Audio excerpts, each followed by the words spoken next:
Incident हुआ that is very unfortunate. और जिस तरीके से हुआ वो मेरे ख्याल में एक सोचे समझे मंसूबे के तहत किया गया था, लेकिन इससे दर्शाता है कि सिक्योरिटी सिनेरियो यहाँ पे जो है, जिसकी claims government of India of and on कर रही है, वो सही नहीं है। हम बार बार इस चीज़ को, कांग्रेस पार्टी ने बार बार इस चीज़ को दोहराया कि जिस तरीके के दावे किए जा रहे हैं और जो ग्राउंड पे जो सिचुएशन है वो कॉन्ट्रडिक्टरी है। और न सिर्फ कश्मीर में बल्कि जम्मू में भी आप लोगों ने देखा होगा, वक्तन फ़वक्तन जो ऐसे इंसिडेंट्स हुए उसमें गवर्नमेंट ऑफ इंडिया के जो क्लेम्स हैं वो उसमें एक्सपोज होते हैं। तो मेरे ख्याल में गवर्नमेंट ऑफ इंडिया को अब ये जो बार बार एक गलत नरेटिव क्रिएट कर रहे हैं कि सब कुछ ठीक ठाक है, उसको उनको सीरियसली सोचना चाहिए कि इस सब से कैसे हम बाहर आएं और एक सही सिचुएशन जो है वो मुल्क को बताएं। हमारे हिसाब से जिस तरीके का जम्मू में हुआ, कश्मीर में हुआ, या जो कल इंसिडेंट्स हुए, वो इसी चीज़ को की प्रोजेक्शन है कि उनकी क्लेम्स इस बारे में सही नहीं है और बल्कि मिसलीडिंग है। सो आई थिंक उनको इस बारे में फिर से सोच के एक सही सिचुएशन मुल्क के सामने रखनी चाहिए। इंडेक्स पर बात कल हुई, स्पीच अगर रोला मेहदी का, और उसमें इंडेक्सेस बताए गए और साथ में प्री पोजीशन की बात भी की गई, उस पर कांग्रेस का क्या अभी स्टैंड है?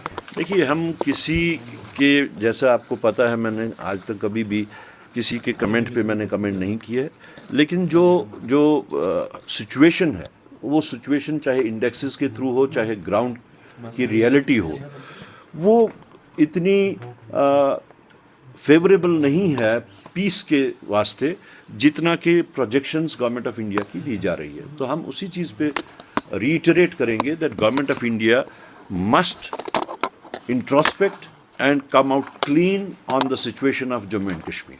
सर, जम्मू कश्मीर की हुकूमत जिस सिमत में जा रही है, जो सोचकर आपने इन्हें सपोर्ट दी थी, what's your take on that? Is it? हमारी सोच जो थी उस वक्त सिर्फ ये थी कि बीजेपी को कैसे पावर कॉरिडोर से बाहर रखा जाए, और उसमें हम कामयाब हो गए। सर, अभी सर बिजनेस रूल्स पर आज जो मीटिंग हो रही है उस पर आपका क्या टेक है? बिजनेस रूल्स का क्लियर होना जो है दैट इज़ वेरी इंपॉर्टेंट। हमने बार बार इस बारे में बात कही है कि जब तक बिजनेस रूल्स क्लियर नहीं होते हैं या उसमें जो कन्फ्यूजन है वो दूर नहीं होता है, तो सबसे बड़ी कैजुअलिटी जो है वो यहाँ के लोग बनते हैं, ख़ास तौर से गरीब लोग, जिनको दफ्तरों के धक्के खाने पड़ते हैं और वहाँ पे ये सुनना पड़ता है कि अभी हमें नहीं पता कि हम किसके मातहत आते हैं। तो जितनी जल्दी वो बिज़नेस रूल्स जो हैं वो इनकॉर्पोरेट किए जाएंगे, वो that is good for the health of Jammu and Kashmir. Sir, Sajad Lone और पीडीपी की जानिब से ये इशारा लग गया है कि अगर आप बिजनेस रूल्स मुतय्यन करते हैं, दैट मीन्स आप एक्सेप्ट करते हैं कि 5 अगस्त को जो हुआ that was correct. That is his stand, I can not comment on that. Thank you sir. जिस तरह कल कोलगाम में अटैक हुआ उसको किस तरह से, वो तो उस बारे में हम बात कर चुके हैं कि ये एक्सपोज करता है गवर्नमेंट ऑफ इंडिया के उस क्लेम को कि यहाँ पे जम्मू कश्मीर में सब कुछ ठीक ठाक है, और जिस तरीके से जम्मू में और कश्मीर में अलग अलग तरीके के वाक़ात हो रहे हैं, उस हिसाब से गवर्नमेंट ऑफ इंडिया को इंट्रोस्पेक्ट करना चाहिए। जो लोगों को, वो मुल्क के लोगों को वो जो गुमराह कर रहे हैं, मेरे ख्याल में उस पॉलिसी से हट के अब उनको रियलिस्टिक पॉलिसी पे सामने आना चाहिए। एक आखिरी सवाल, क्योंकि कल काफ़ी ज़्यादा क्वेश्चन, देखिए, electoral process is a different process जिसमें इंट्रोस्पेक्ट क्या किया जा सकता है। रिजल्ट आने के बाद ही वहाँ के हालात सामने आते हैं। जैसे हरियाणा में इलेक्शंस हुए तो इलेक्शन के बाद ही सिचुएशन इमर्ज हुई कि इसमें क्या पॉसिबिलिटीज़ थी और क्या नहीं हुआ और क्या होना चाहिए था।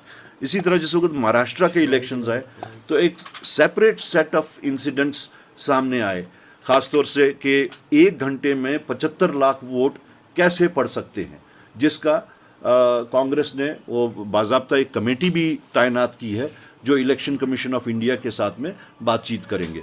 तो it varies from state to state, it varies from situation to situation. तो पीएम मोदी अभी यूएसए जा रहे हैं, आपको लगता है कि इमिग्रेशन के लिए, क्योंकि गुजरात की बड़ी एक तादाद जो है यूएसए में है, तो उस लिहाज से वो वहाँ पर जा रहे हैं ताकि ये जख्म जो है भर जाए? पीएम मोदी साहब अब बिन बुलाए मेहमान की तरह जा रहे हैं। पहले तो वो बुलाए नहीं गए, तो शायद बिन बुलाए मेहमान का वहाँ पे इस्तकबाल होगा, हम देखना चाहेंगे। बहुत बहुत शुक्रिया।